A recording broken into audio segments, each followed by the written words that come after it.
할렐루야. 아멘. 믿음의 상실을 이기는 방법이라고 제가 목사님에게 설교 제목을 전달을 했는데 말씀을 또 계속 묵상하다 보니까 이기는 방법이기보다 우리는 믿음의 상실을 예방해야겠다라는 생각이 더 듭니다. 그래서 우리 제목을 한번 이렇게 합니다. 따라서 한번 해볼까요? 믿음의 상실을 예방하는 방법. 상실이 뭘까요? 상실, 무엇인가를 잃어버렸다라는 의미를 가지고 있습니다. 사전적 의미를 보면은요, 이 상실은 어떤 것이 아주 없어지거나 사라지는 것이며 사람의 관계 안에서는 끊어지거나 헤어지는 것을 의미합니다. 유대 학자 중에 빅토르 프랭크라는 의사가 있었습니다. 2차 세계대전 중에 나치의 강제 수용소에서 그곳에서 죽음을 문전 앞에까지 맛보았던 그러한 사람이었고, 수없는 동료들, 수없는 같은 민족이 살해당하는 모습을 지켜보았던, 그래서 하루하루 살기를 원하고 간절히 소망했던 그러한 시절을 겪었던 사람입니다. 이 빅토는 죽음에서 제일 먼저 자기를 돌아보는 자아 성찰의 기회를 가졌습니다. 그리고 인간의 존엄이 얼마나 큰가, 인간이 얼마나 존엄성, 귀중한 존재인가에 대한 굉장한 깨달음을 갖고 나왔습니다. 그것은 인간의 존엄성이 무너져 있는 곳이었죠. 파리 때보다도 못한 생명이 있었던 곳이 바로 나치의 수용소 아니었습니까? 그곳에서 얼마나 생명이 귀중한가를 깨닫고 나와서 그는 책을 썼습니다. 삶의 의미를 찾아서, 죽음의 수용소에서, 심리의 발견 등 여러 책을 썼는데 그 책 가운데 나온 한 문구가 있습니다. 그 문구가 뭐냐면, 미래에 대한 믿음의 상실은 죽음을 부른다. 미래에 대한 믿음의 상실, 미래에 대한 믿음을 잃어버리는 순간에는 우리는 죽음밖에 기다릴 것이 없다라고 이야기를 하고 있습니다. 저는 이 글을 딱 접하는 순간에 갑자기 머릿속에 탁 드는 생각이, 우리는 무엇을 잃고 있지는 않은가라는 생각을 하게 되었어요. 우리는 사실 하나님 앞에 택함받고 예수 그리스도의 십자가의 보혈의 능력과 그 은혜로 인하여 누구다? 천국의 백성이요, 하나님의 자녀가 되었습니다. 맞습니까? 자녀가 되었습니다. 그러면 아멘이 나와야 되는 거예요. 나니까, 내가 그런 사람이니까. 그런데요, 하나님의 자녀요, 하나님과 동행하는 사람이라면, 지난주에 우리가 하나님과의 동행의 삶을 배웠지요. 동행하는 사람이라면 지금 우리의 삶이 천국이 되어야 되는 거예요. 이루어야 될 천국이 아니라 삶 가운데도 천국. 그래서 내가 너에게 원하는 것은 평강이라, 평안이라 주님은 말씀하셨습니다. 네, 그렇습니다. 저도 어제 이번 한 주간 여러 가지 문제에 봉착하고 좀 당혹스럽기도 하고 어려운 문제에 봉착해 있기도 했습니다. 그런데 중요한 거는요, 머리는 복잡한데 마음은 편한 거예요. 그런 경험 해보셨어요? 머리는 복잡하면 마음도 복잡해야 돼. 근데 머리는 복잡한데 마음은 평안한 것은 무엇이냐? 문제는 내가 인식했는데 문제 해결은 내게 아니라 하나님 거라는 걸 알기 때문이에요. 할렐루야. 맡겨야 되는 거예요. 주님이 하나님의 자녀된 우리에게 원하는 건 평강이에요. 은혜예요. 평화입니다. 믿으시면 아멘입니다. 그런데 수없이 많은 믿음의 사람들이 평안과 평강과 누림과 자유함이 아니라 무엇을 가지고 살아간다? 염려와 불안을 갖고 살아간다. 지금 이 시간에도 우리는 뭔가 한쪽 구석에 생각나면서 염려되고 불안한 것들이 있다는 거예요. 무엇 때문에 그러는가? 아담과 하와를 한번 살펴볼까요? 아담과 하와가 하나님께서 아무 부족함이 없는 상태에서 아담을 만들었어요. 맞죠? 정말 하나님께서 모든 것을 창조하시고 보시기에 좋았더라, 보시기에 좋았더라 말씀하시고 아담을 만드신 이후에 보시기에 참 좋았더라라고 하며 바로 창조의 마침표를 딱 찍어주셨어요. 저희 생각에 아담과 하와는 불편한 것도 없고 부족한 것도 없어요. 우리는 안 그러는데 한국에서 뭘 가장 중요하게 여겨요? 무엇을 입고 다니는가? 무엇을 타고 다니는가? 어떤 집에서 사는가? 보이는 것에 매우 치장을 많이 합니다. 그런데요, 그때는 입고 있을 게 아무것도 없었어요. 필요가 없었어요. 하나님이 주신 그대로가 좋았어요. 비교되어지는 것도 아무것도 없었어요. 그 자리에 먹고 싶으면 먹고 자고 싶으면 자고 눕고 싶으면 눕고 하나님과 동행하며 살아가는 그것이 천국이었죠. 그런데요, 어느 순간 아담과 하와에게 문제가 생겼습니다. 무슨 문제? 무엇으로부터 만들어진 문제? 다름 아니라 하나님과 같이 되어지고자 했던 생각, 즉 교만이었죠. 창세기에 보면 이 말씀이 있어요. 3장 5절에 너희가 그것을 먹는 날에는 너희 눈이 밝아져 하나님과 같이 되어 선악을 알 줄 하나님이 아심이니라. 이 사단이 꼬시는 거예요. 하나님과 같이 되어질 수 있어. 이것이 우리의 문제점입니다. 사랑하는 성도 여러분, 우리의 인생의 진정한 평안을 누리기 원한다면 지금의 은혜에 먼저 감사로 시작하시길 주님의 이름으로 축원합니다. 지금의 나의 삶이 어떠한 상황과 환경일지라도 감사합니다로 하나님 앞에 나아갈 때 우리 앞에 허락되어 준 믿음을 따라 주시는 은혜와 복을 예비하여 주신다는 거예요. 그런데 그러지 못하면, 우리가 감사하지 못하면 바로 들어서는 것이 욕심입니다. 기대입니다. 사랑하는 성도 여러분, 기대가 크면 실망이 크다라는 말이 있어요. 이처럼 믿음의 기대가 크면 상실도 크게 된 겁니다. 그런데 그 믿음의 기대란 하나님이 내게 허락하여 주신 그 믿음을 따른 기대면 참된 믿음이에요. 참된 기대예요. 그런데 많은 우리 믿음의 사람들이 참된 믿음이 아니라 헛된 믿음을 갖고 살아가니 그 믿음의 상실을 맞게 되어진다는 거예요. 하나님이 우리에게 허락하신 분량은 이것입니다. 그러면 매일 날마다 감사하면서 하나님께서 허락하신 분량대로 올라가며 살아가는 것이 우리의 삶이건데, 우리는 가랑이 찢어지듯 두세 칸으로 올라가려고 하는 헛된 기대를 갖고 있으니 이것이 실패되어지고 낙담되어지는 순간에 이것이 나의 욕심으로 되어진 것인 것 인정하지 않고 무엇이든 뭐라고 그래요? 하나님만을 원망하잖아요. 이게 바로 우리의 욕심 가운데 일어나는 상실의 마음입니다.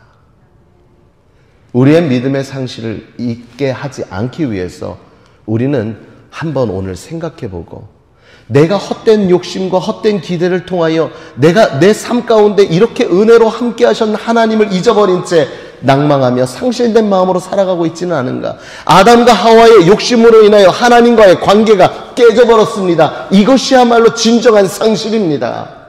그런데 우리는 분명히 기억해야 합니다. 우리는 이미 상실되어질 수밖에 없는 관계요, 하나님과의 관계가 끊어진 사람들이었는데 하나님이 우리를 이처럼 사랑하사 독생자를 주셔서 그 은혜로 말미암아 다시금 하나님 앞에 나아올 수 있게 되었다는 그 사실, 이 하나만으로도 먼저 감사의 이유가 되어지는 줄 믿습니다. 사랑하는 성도 여러분, 여러분은 오늘 어떤 기대가 여러분 안에 있으십니까? 그 기대가 나의 삶에 대한 기대, 가족에 대한 기대, 자녀에 대한 기대, 직장에 대한 기대, 교회에 대한 기대, 정말 기대는 많아요. 근데 그 기대의 시작이 날까요? 하나님일까요? 나라면 버려야 돼요. 하나님의 기대를 품을 수 있는 저와 여러분 되시길 주님의 이름으로 축원합니다. 그러할 때 그리 아니하셔도 감사합니다가 나올 수 있는 거예요. 오늘 본문을 보면 기대의 상실을 당한, 믿음의 상실을 당한 사람들의 모습이 나와 있습니다. 본문을 한번 살펴보면 이스라엘이 드디어 가나안 땅을 들어옵니다. 여리고와의 전쟁에서 승리합니다. 여리고성이 무너집니다. 우리는 잘 알고 있습니다. 그 여리고성의 무너짐은 이스라엘 백성들의 강함이 아닌 전적으로 하나님의 은혜였습니다. 그리고 여리고성의 무너짐은 전적으로 하나님의 사람들이 순종하여 이루었다는 사실. 그리고 여리고성의 무너짐은 전적으로 그들의 입술을 다물게 하시는, 아무 말도 하지 못하게 하시는 하나님의 그 말씀에 순종하여 이루어졌습니다. 아무리 눈 씻고 찾아봐도 여리고성의 그 승리의 이유는 하나님 외에는 찾을 수가 없어요.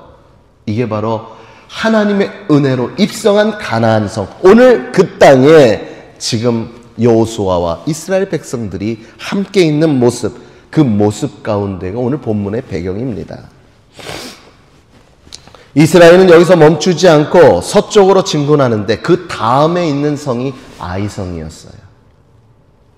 그래서 이제 그들은 그 아이성을 한번 함락시켜 보려 합니다. 여리고 같이 견고한 성도 무너뜨렸는데 아이성 같은 작은 성, 그 성 하나쯤이야 뭐 별거 있겠어? 겨우 12,000명 정도밖에 살고 있지 않는 작은 성, 이게 그들의 마음이었던 거죠. 그래서 3절에 보니까 이렇게 했어요. 정탐하고 온 자들이 여호수아에게 말하여 이르되, 여호수아여, 한 2-3천 명만 가면 될 것 같아요. 못하러 우리 전군이 움직이는 수고로움은 하지 않아도 될 것 같습니다. 여기서부터 우리는 눈치챌 수 있어요.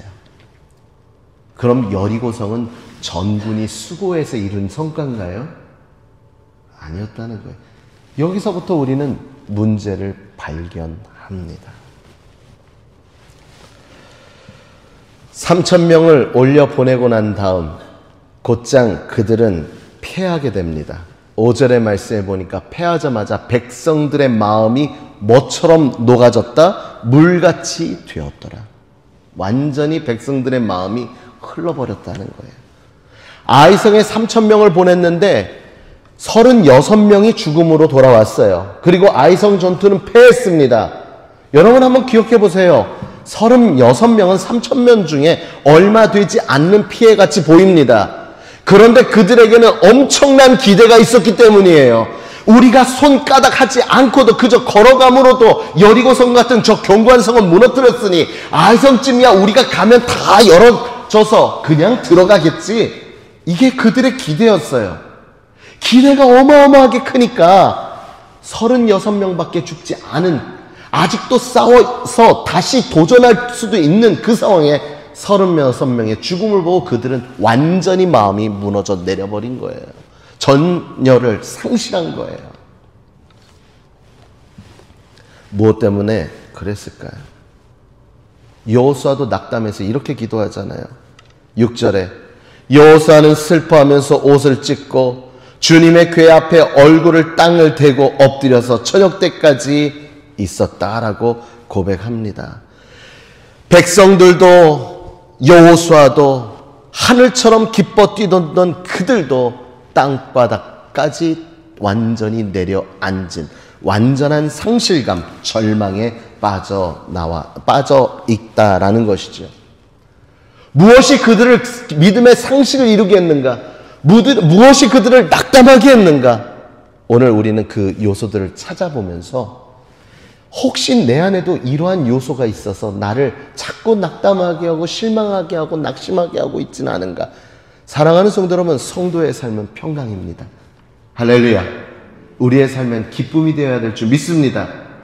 예, 목사님 어떻게 화 안 내고 살아요? 화내도 돼요. 예, 화내도 돼요. 예수님도 화나가지고 그냥 성전을 뒤집어 엎었잖아요. 우리 예수님을 따라 사는, 예수님 닮은 사람인데 그 정도 성깔은 있어야죠. 그걸 뭐라 그래요? 거룩한 분노라 그래요. 괜찮아요. 예수님도 우셨다니까요. 예. 예수님 짜증도 냈어요. 나는 개들에게 줄 그런 건 나한테 있지 않아 라고도 얘기하셨잖아요. 왜? 예수님 또한 연약한 육신의 몸을 입고 오셨을 그때는 그랬다는 거예요. 우리도 그러니까 괜찮아요. 옆 사람하고 다시 한번 인사할까요? 그래서 그랬구나. 네. 괜찮다니까요. 그런데 중간에 중요한 거는 어떻게 내가 돌아오느냐예요. 어떻게. 내가 어떻게 돌아오느냐. 결국 우리는 잘못 갈 수 있어요. 그러나 반드시 주의 평강함으로 돌아와야 될 줄 믿습니다. 믿는 사람과 믿지 않는 사람의 차이는 이래야 되는 거예요. 우리는 분명히 돌아올 곳이 있어요. 주님의 품 안에는 언제나 평안하다. 언제나 감사하다. 언제나 기뻐한다. 오늘 이 시간 그들의 마음에 상실감이 일어나게 하고 그들을 낙담하게 하고 바닥까지 처박혀 슬퍼하게 했던 그 요인들이 무엇인지 오늘 저와 찾아내서 내 안에 있는 모든 쓴뿌리들을 확 덜어내는 귀한 시간 되길 주님의 이름으로 축원합니다. 그러므로 첫 번째 믿음의 상실을 예방하기 위해서 승리는 물에 새기고 은혜는 돌에 새겨야 합니다. 무슨 말인지 알겠어요? 돌에 새긴 건 없어지지 않아요. 물에 새기는 건 금세 흘러갑니다. 이처럼 우리는 삶을 살아가면서 하나님의 은혜는 너무 쉽게 있습니다. 근데 내가 이룬 것들은 내가 이뤘다고 생각하는 것들, 승리했다고 생각하는 것은 아주 그냥 입이 닳도록 자랑하려고 하지요. 내 힘이 아닌 하나님의 은혜입니다를 우리의 입술에 날마다 먼저 고백할 수 있는 저와 여러분이 되길 주님의 이름으로 축원합니다. 이들은요, 승리는 물에 새기고 은혜는 돌에 새겨야 하는데 이들은 승리는 돌에 새기고 은혜를 물에 새겨버렸어요. 여호수아 이스라엘이 아이성 전투 직전에 여리고성 전투에서 하나님의 지시를 받았어요. 아이성 전투 이전에 여리고성 전에는 하나님의 지시를 따랐다는 거예요. 하나님께 물어봤다는 거예요. 하나님을 의지했다는 거예요. 여호와의 군대 대장 앞에서 여호수아가 엎드렸고 신발도 벗고 내 힘과 내 방법을 벗고 하나님의 도움을 얻기 위해 그 이스라엘의 최고의 리더가 전장에 나간 군대 장관 앞에서 모든 걸 벗고 그 앞에 엎드려 하나님의 도움을 구했다는 거죠. 그런데 아이성 전투 때는 어땠을까요?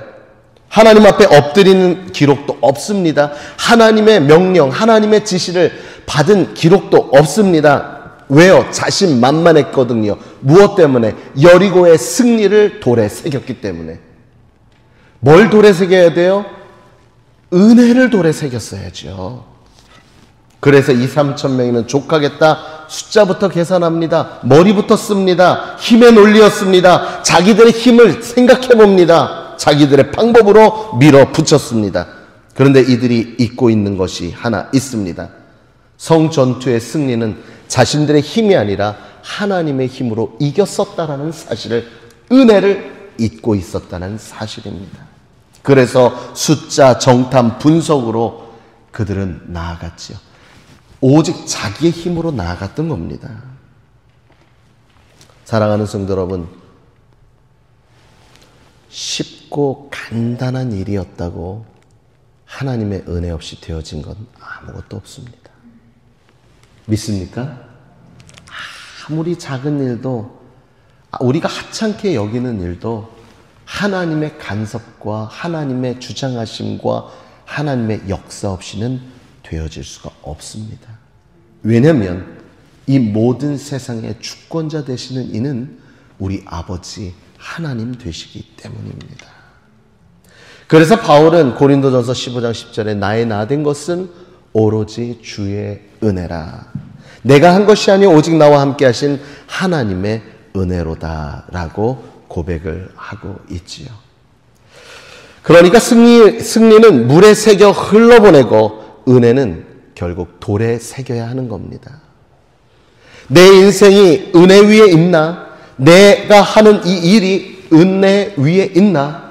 내 가족이 은혜 위에서 살아가고 있는가? 우리는 그 은혜 위에서 달려가고 있는가? 우리는 늘 자신을 살펴 돌아봐야 될 줄 믿습니다. 승리는 잊으십시오. 오직 우리가 기억해야 될 것은 은혜입니다. 물론 성을 정탐하고 분석하고 숫자를 계산하는 것, 그것도 해야 합니다. 왜냐면요, 이것도 우리에게 필요한 요소이기 때문입니다. 그래서 정탐꾼을 내어 보내라고 했던 것도 하나님입니다. 하나님 마음을 주셨기 때문입니다. 잠언서 16장 9절 삶의 지혜를 얻습니다. 사람이 마음으로 계획할지라도 그 걸음을 인도하시는 여호와 하나님이시라. 할렐루야. 그리고 잠언 16장 3절 그러므로 너의 행사를 여호와께 맡기라. 그리하면 너의 경영하는 모든 것을 이루시리라. 먼저 우리가 생각하고 계획하고 짜야 된다는 거예요. 하나님께서는요, 사람을 통해 일하시지 하나님이 직접 일하시는 분은 아닙니다. 아무리 구약성경, 신약성경을 찾아봐도 하나님은 그 시대에 필요한 한 사람을 택하여 하나님의 사람으로 사용하여 주셨습니다. 이처럼 오늘도 하나님은 우리를 쓰길 원하세요. 보잘것없고 연약하고 가진 것 없는 것처럼 보여지는 나, 그러나 어떤 사람을 하나님이 귀히 쓰시는가? 은혜를 돌로 새긴 사람을 하나님은 오늘도 붙들어 사용하실 줄 믿습니다. 승리를 오랫동안 기억했던 저들은 상실감만 컸지만 은혜를 기억한다면 그리 아니하실지라도 감사합니다라는 고백으로 모든 순간을 이기고 나갈 수 있는 믿음의 사람이 될 줄 믿습니다. 그러한 사람에게는 믿음의 상실이 아닌 믿음의 확신이 되어지는 귀한 삶을 살게 되어질 줄 믿습니다. 제가 서두에 한 줄을 빼먹은 것 같아요. 따라 한번 해볼까요? 우리의 삶은 기대를 따른 삶이 아니라 믿음을 따르는 삶을 살아야 한다. 제가 이거 써놓고 빨간 걸로 딱 표시하면서 야, 되게 좀 멋진 말을 내가 했다 막 그러면서 막 했는데 예배 전까지 한 번도 봤는데 그건 빼먹고 지금까지 왔네요. 그러다 보니 생각이 났어요. 우리의 삶은 기대를 따라 사는 삶이 아니라 믿음을 따라 사는 삶을 살아야 된다. 아, 멋진 것 같아요. 그렇죠? 네, 8분 출인 것 같아요. 내가 해놓고 멋지대요. 두 번째, 믿음의 상실을 예방하기 위해서는 사람이 아닌 하나님께 물어야 합니다. 이들이 아이성 전투에서의 패배는 사람하고만 회의를 하고 하나님과는 회의를 절대 하지 않았습니다. 7절과 8절의 말씀 보니까 여호수아가 이스라엘은 아이성과 싸울 때 정탐꾼에게만 물어요. 하나님께 묻지 않습니다. 여호수아는 이것이 문제였다는 것을 패하고 난 뒤에 깨닫고 하나님께 묻기 시작합니다. 어떻게요? 슬프소노이다. 주 여호와여 어찌하여 이 백성을 인도하여 요단을 건너게 하시고 아모리 사람의 손에 멸망시키려 하시나이까. 요단 저쪽을 만족하게 여겨 거주하였더라면 좋았을 뻔하였나이다. 기도가 아니라 한탄이죠. 지금 가나안에 와가지고 야, 이런 곳에 우리가 승리했어 하는 그 승리의 기쁨도 잊어버린 채 차라리 우리가 요단 넘지 않고 그냥 거기서 그냥 그대로 살았더라면 지금 이 아픔을 겪지 않아도 됐을 거 아니에요. 엄살은 이런 엄살도 없어요. 36명의 죽음, 2,000명, 3,000명 가운데 36명의 죽음 가운데 이들은 지금 모든 걸 다 잃었다고 얘기하는 거예요. 그런데 이 소리 어디서 들어본 것 같지 않아요? 애굽에 있었던 이스라엘 백성들이 400년 동안 포로 생활을 하면서 하나님 앞에 간절히 부르짖어요. 우리를 이곳에서 해방시켜 달라고. 그래서 하나님 그들의 간절한 기도의 소리를 들으시고 그들과 하신 약속을 기억하사 그들을 위해 모세를 세워 그들을 출애굽하게 만드셨죠.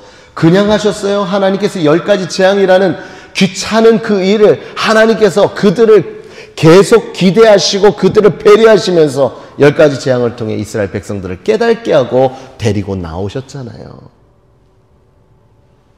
그런데 이스라엘 백성들이 출애굽하고 나와 광야를 거닐 때 하나님께 불만을 터뜨리며 불평했던 말이 있습니다.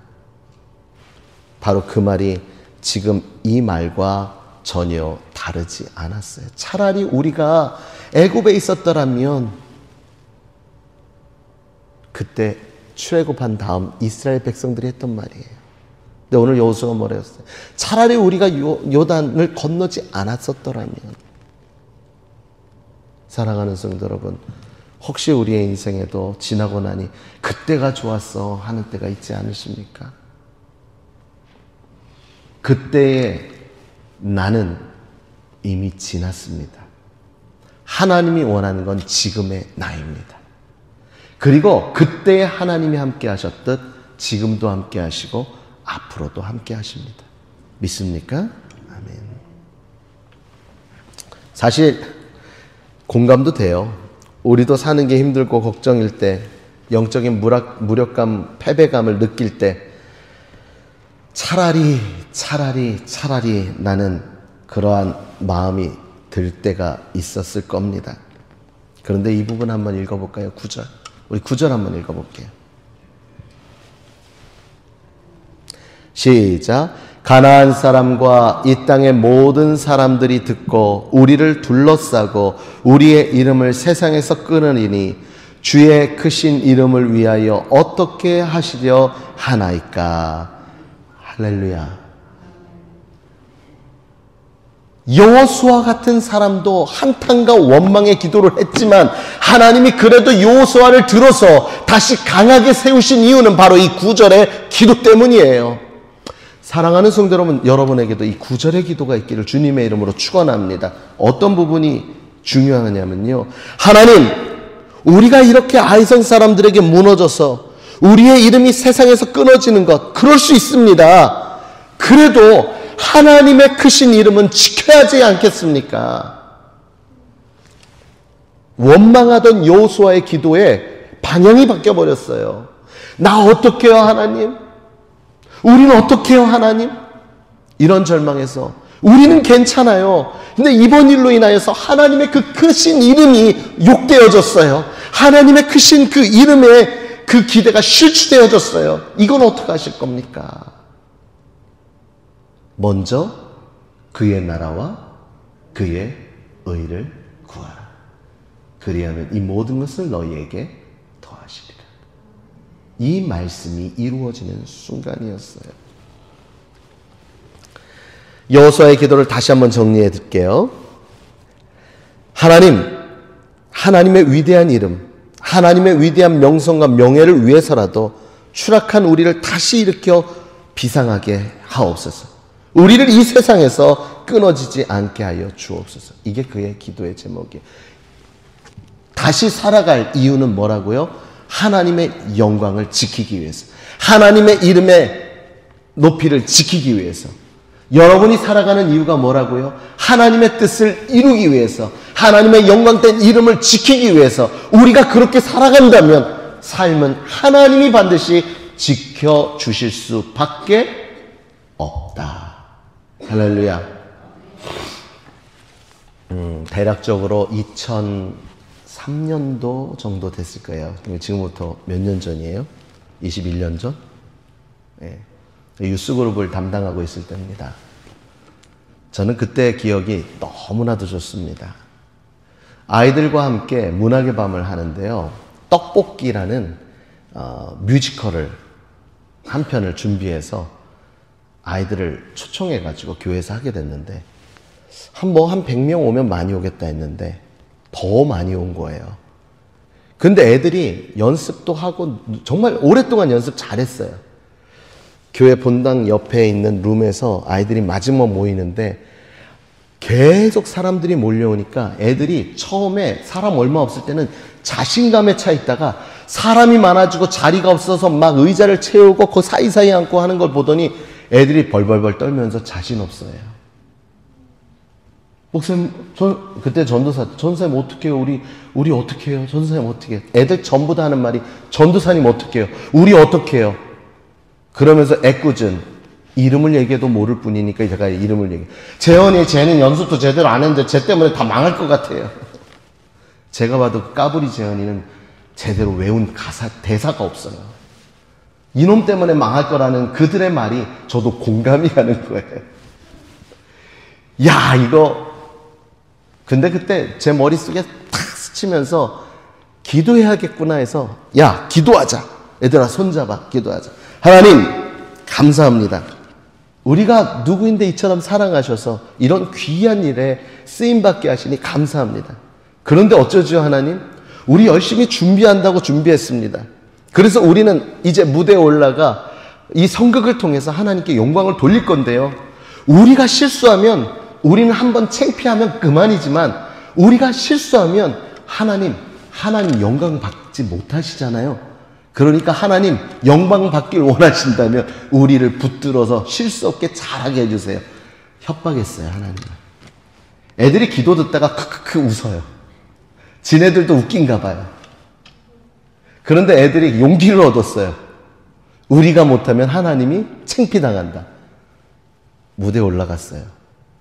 제일 대사도 안 외우고 제일 연습 시간에 까불까불거리면서 함께하지 않았던 얘가 애드립에 애드립을 넣는데 대사가 기억이 안 나니까 그 상황에 완전히 자기가 주인공이 자기가 돼버린 거예요.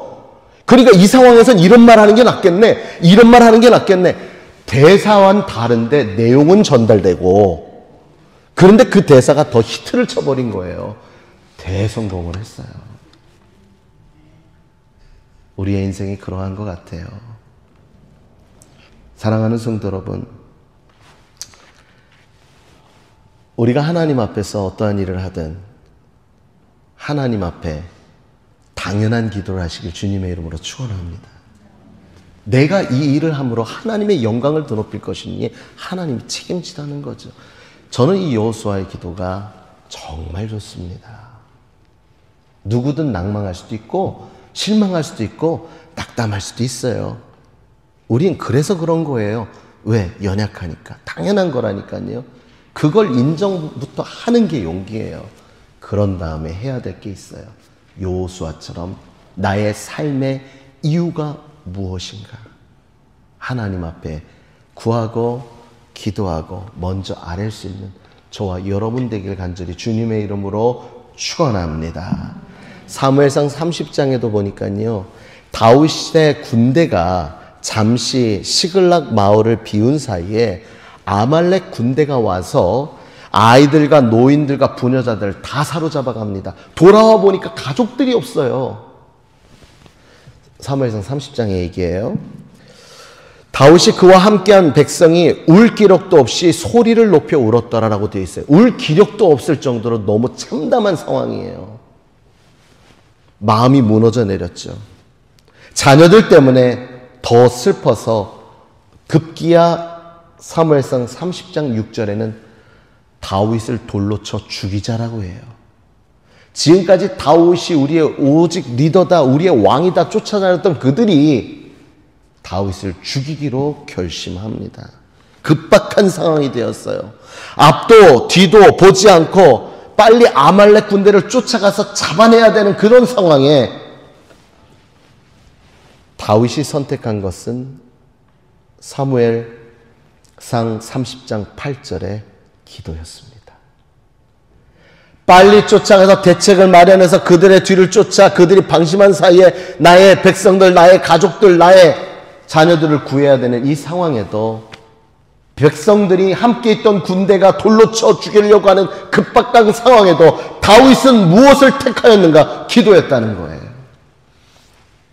그 기도로 인하여 하나님이 역사하사 모든 가족들을 그대로 회복시켜 돌아오는 것을 보게 됩니다. 우리가 물어야 될 것은, 우리가 어떠한 문제가 생기면 이 사람 저 사람 찾아다니면서 문제 해결 방법을 구하지요. 그러나 진정한 문제 해결의 주인은 하나님인 줄 믿습니다. 하나님께 기도할 때 알맞은 조언을 해줄 사람도 보내주세요. 하나님 앞에 기도하여 나아갈 때 환경을 조성하시는 하나님의 은혜를 볼 수 있어요. 오늘도 우리는 하나님께 맡깁시다. 너의 행사를 여호와께 맡기라. 그리하면 너의 경영하는 모든 것을 이루리라. 할렐루야. 그러므로 우리 안에 이루어질 수 있었던 믿음의 상실이 변하여 믿음의 확신을 이루는 저와 여러분 되시길 주님의 이름으로 축원합니다. 마지막 세 번째입니다. 믿음의 상실을 예방하기 위해서는 회개해야 합니다. 삶을 돌아봐야 합니다. 회개는요, 1년에 한 번 하는 게 아닙니다. 매 순간 하는 게 회개입니다. 하나님의 역사의 장애물이 나에게 있지는 않은지, 하나님의 은혜의 장애물이 내 속에 존재하고 있지 않은지를 찾아야 된다는 거예요. 사실 아이성의 전투의 실패의 가장 큰 원인이 무엇이었어요? 하나님 앞에 아뢰지 않고 가서요? 하나님만을 의지하지 않고 가서요? 아니요, 나중에 보니까 아간의 죄 때문이었어요. 11절 12절의 말씀에 우리가 읽진 않았지만 제가 읽어드립니다. 범죄하여 언약을 어겼으며 바친 물건을 가져가고 도둑질하며 속이고 라는 말이 있습니다. 사실 앞장에 보면 6장 18절 여리고성을 함락하기 이전에 오직 너희는 그 바친 물건에 손대지 말라. 누군가가 손을 댔다라는 얘기죠. 손대지 말라 그랬는데. 그래서 13절의 말씀을 보니까 너는 일어나서 백성을 거룩하게 하여 이르기를 너희는 내일을 위하여 스스로 거룩하게 하라. 스스로 깨끗하게 하라. 스스로 구별되게 하라. 이것이 바로 하나님 우리에게 매일매일 하루의 삶 가운데 이루라 하신 말씀입니다. 여호수아가 그래서 어떻게 해요? 제비뽑기를 시작합니다. 유다 지파가 뽑혔고 유다 지파 중에 세라 족속이 뽑혔고 그 중에 삽디 집안이 뽑혔고 그 중에 갈미 가족을 뽑았고 그 안에 아간이 있었어요. 결국 이스라엘 모든 백성 중에 오직 한 사람, 아간 한 사람의 죄가 이 모든 것을 망치는 결과를 이뤘다는 거예요. 여기서 우리가 중요하게 생각해야 될 것이 있습니다. 얼마를 착복했고 얼마를 훔쳤고 무슨 이유로 그랬는 게 중요한 것이 아닙니다. 유다 지파의 제비뽑기 한 번, 유다 지파 중에 세라 족속을 뽑는데 한 번, 삽디 집안 할 때 제비뽑기 한 번, 그 다음에 갈미 가족이 뽑혔는데 그때 한 번, 4번의 제비뽑기로 점점 좁혀 들어오는 그 순간에도 아간은요 자백은 했지만 회개하지는 않았다는 거예요. 유다에서 세라로, 세라에서 삽디까지 오는 그 순간에 아간이 제 잘못입니다. 제가 죽을 죄를 졌습니다. 먼저 회개로 나아가야 되는 거예요. 하나님이 원하는 것은 우리가 먼저 다가오길 원하는 거예요. 하나님이 모르셔서 기다리는 게 아니라는 거예요. 하나님이 모르셔서 4-5번의 제비뽑기를 통하여 아간이 될 때까지 뽑으라는 것이 아닙니다. 이것이 바로 기회요. 이것이 바로 기다림이요. 이것이 바로 하나님의 사랑이요. 이것이 바로 하나님의 은혜라는 사실. 얼마나 내가 너희를 위해 더 참아야 되는가라고 말씀하시는 하나님의 그 음성을 듣고 오늘 이 시간 자백이 아니라 회개함으로 주 앞에 나갈 수 있는 저와 여러분이 되기를 간절히 주님의 이름으로 축원합니다. 결국 아간은 돌에 맞아 죽습니다. 그런데 우리는 이 시간 똑같은 상황이 처해 있을 때 아간을 앞에 놓고 아간에게 돌 던질 사람이 있을까요? 예수님께서 어느 날 많은 사람들 앞에서 그랬잖아요. 죄 없는 자가 먼저 돌로 쳐라. 우리도 똑같은 죄인이에요. 그러므로 우리에게 필요한 것은 바로 회개일 수밖에 없습니다. 사랑하는 성도 여러분, 혹시 뜻하지 않은 패배를 당한 적 있습니까? 전진이 멈추고 뭔가 막혀있는 듯한 내가 지금 서 있는 것 같은 느낌, 정체된 느낌을 가진 적 있습니까? 혹시 우리 영혼과 삶에 감춰진 신할산의 외투와 금과 은과 같은 아간이 훔친 것들이요.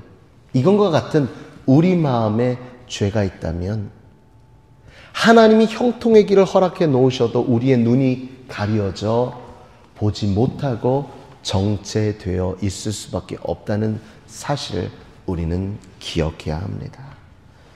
우리는 날마다 아이성과 싸우는 이스라엘과 같이 우리는 지금 이 세상 악과 싸우고 있습니다. 오늘 이 싸움에서 우리가 승리할 수 있는 방법은 무엇입니까? 오늘 우리가 살펴본 것과 같이 첫 번째, 우리는 은혜를 기억하며 나가야 됩니다. 두 번째로 우리는 하나님께 물어야 합니다. 세 번째로 우리는 어떻게 해야 된다? 회개를 해야 합니다.